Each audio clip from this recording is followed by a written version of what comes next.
It's no secret that Southwest Airlines has been coming to a breaking point with regards to their future. From assigned seating to edge to legroom seats, the fleet management, the carrier has been changing in many ways. Join me as we fly them from Tulsa to Denver on board their Boeing 737-700. This is going to be a great experience, and I'm eager to see what this is going to be all about. So without any further delay, let's go ahead and get started, everybody. Alrighty, everybody, welcome to Tulsa International Airport on this beautiful evening here in August. So today we're going to be heading up to Denver before we begin a really cool train ride on Amtrak's California Zephyr. So this is the perfect way to get there. So looking forward to this. Southwest had yet again another great price here during the summer months. So this turned out quite well. And again, I'm excited to share the experience with you all. So let's go ahead and get started. So welcome to Tulsa International Airport. We know the drill here. I love it as the home airport. So easy to get through, especially during this time of day. Security took all of 3 minutes. So easy to do that. And we also got to check our suitcases, another great benefit of Southwest with those checked bags. We will talk about that though later in the video and what to expect with that moving forward, but nevertheless, it was a seamless experience as usual. So that takes us over to the B gates at B3 where we'll find this Boeing 737-700. I kind of failed on getting the registration for this aircraft, so I'll work on that in the meantime. But anyway, here it is. It is a beautiful aircraft with the awesome heart livery and also has the scimitar winglet. So this Tulsa to Denver segment's operated 3 times per day, and the evening flight is typically Southwest's last flight out of the day. So it's always cool to think about that. But nevertheless, I'm super excited to get on board and see what this experience is going to be all about. So let's go ahead, get on, see what it looks like, and get seated, everybody.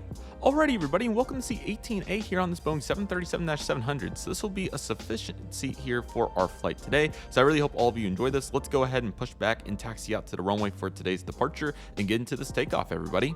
And here we go for our takeoff, everybody. I really hope all of you enjoyed this, as this was quite a nice takeoff.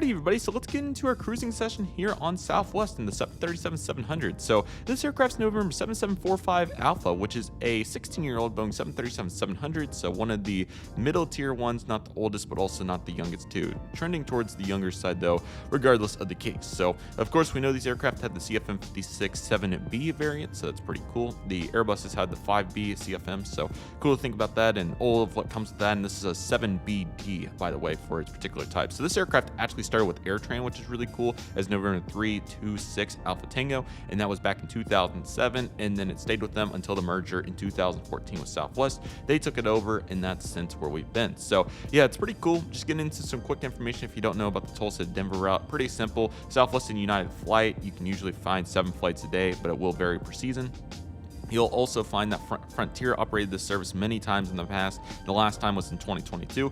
Hopefully they'll return soon. I think the low-cost competition really helps to such a big city like this. So Denver, obviously, with so much point-to-point traffic, but also one of the biggest opportunities to connect in the United States going west or wherever you're going. So it definitely proves to be a vital connection. But for Southwest particularly, you'll have a morning flight, a mid-afternoon flight, or sometimes it'll be earlier in the afternoon, somewhere from the 12 to 3 hour, and then you also have this evening flight, which is what we're doing right now. So it's a very nice connection, and those are great times of the day to go wherever you're going, so you can be out to wherever you want by a reasonable time. And the connection times are also very reasonable as well. They're not too short, they're also not too long, and some of these bigger cities also have plenty of availability, so you can make the layover as long or as short as you want. So there's definitely a bunch going on with regards to the Tulsa to Denver segment, so it's pretty cool. Let's go ahead and talk about the 737-700 for Southwest and also some of the newest plans that have came out. Now, I'm recording this video in October. This is probably not coming out for a while, so there may even be more news, so stay on the lookout on my channel. I'll be sure to talk about it. But nevertheless, currently, as of right now, the 737-700s and 800s are expected to make it till 2031.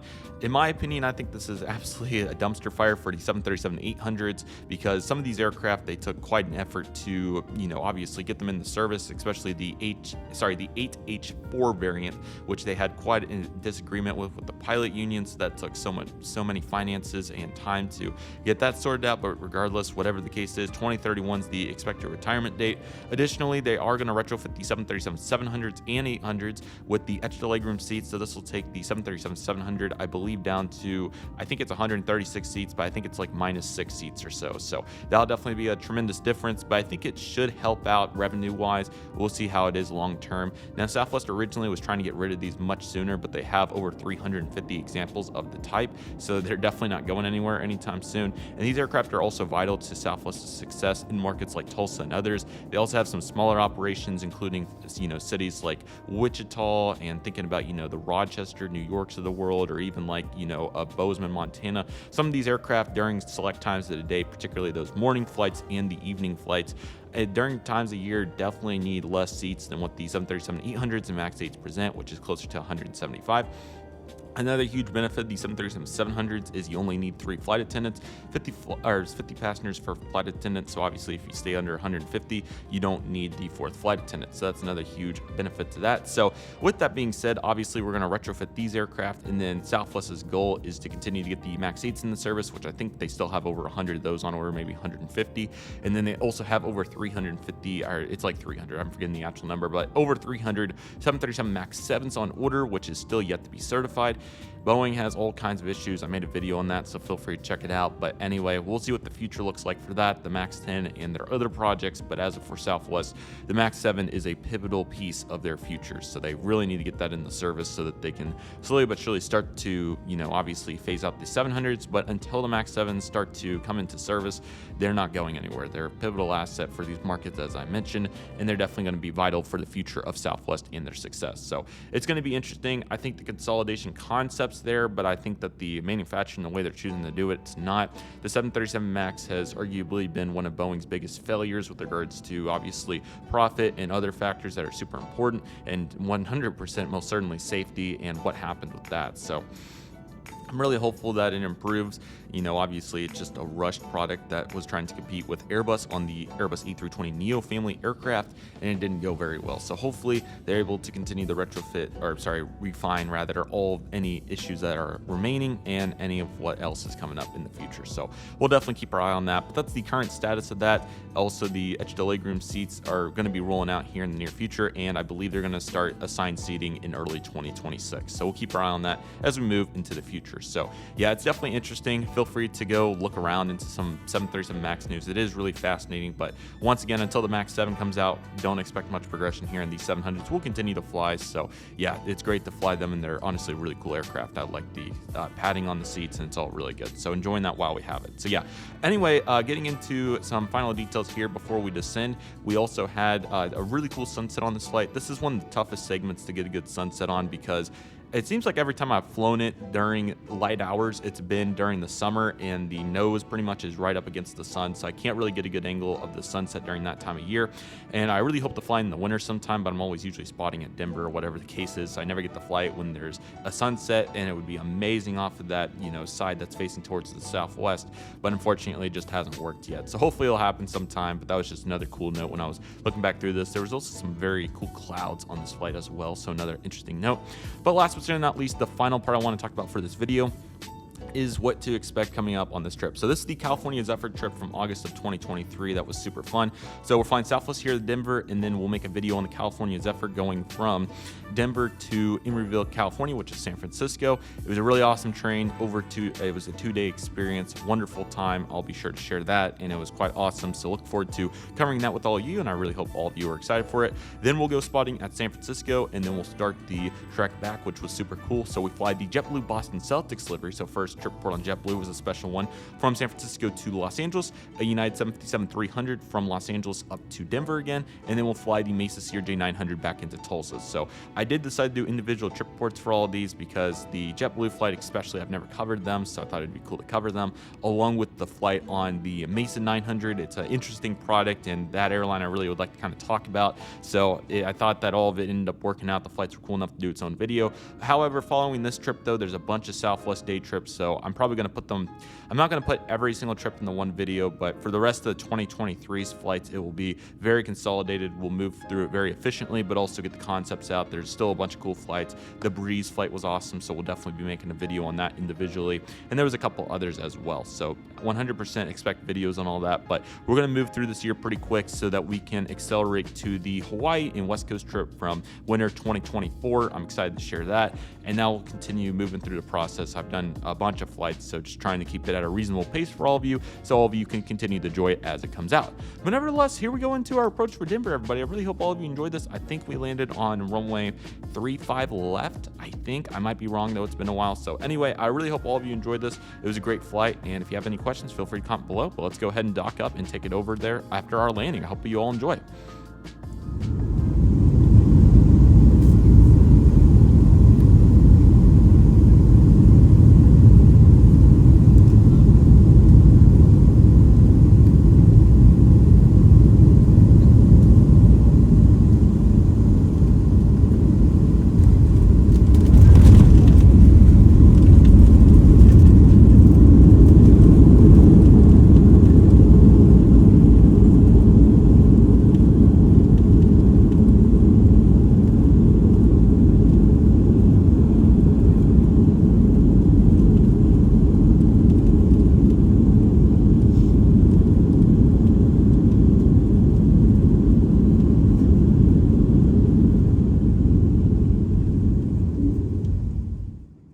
Welcome to Denver International Airport, everybody. Let's go ahead and taxi over to our gate and get our final flight thoughts for today's video.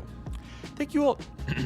Thank you all so much for watching this trip report on Southwest with their Boeing 737-700 from Tulsa to Denver. Be sure to stay and look out for all the rest of the videos coming out from this trip, all the news coming up on Southwest here in the future, and so many other cool videos here on my channel. But nevertheless, that'll do for today's video, everybody. Thank you all so much for watching. I want to thank each and every one of you for watching. My name is Dredger of Aviation. Take it easy, everybody. Stay safe. Trust the process. Do what you love and love you do. My name is Dredger of Aviation. I want to thank you all so much for watching, and I'll see you all soon as Dredger of Aviation is signing off.